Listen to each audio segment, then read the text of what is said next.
Listen up. I'm about to talk about something that's going to make some of you uncomfortable. And I'm pumped about it, because that means we're actually having a real conversation about your money. The meltdown strategy. Sounds dramatic, right? Like your portfolio's having a full-blown panic attack. But here's what it actually is. And pay attention. It's the idea of deliberately withdrawing from your RRSP earlier than you should, before you hit 71, before you're forced to convert to RRIF.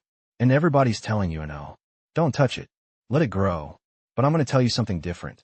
Context is everything. Here's the deal, and this is where people get it wrong. If you retire at 60, 65, and you're living off other income, your RRSP just keeps growing. Sound great? Wrong.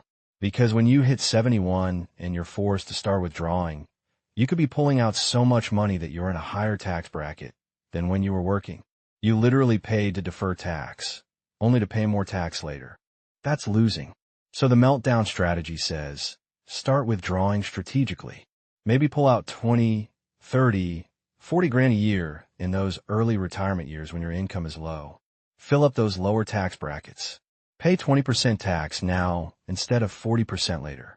But, and here's where I'm going to be real with you, this is not a one-size-fits-all situation.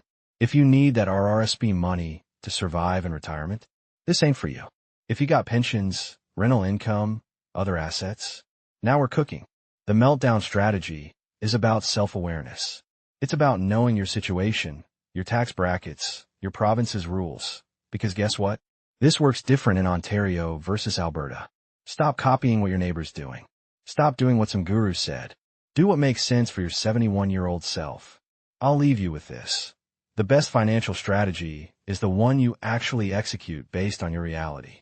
If you live in Ontario and want to plan like a wealthy retiree, scan the QR code or click on the link in the description to check if we are a fit.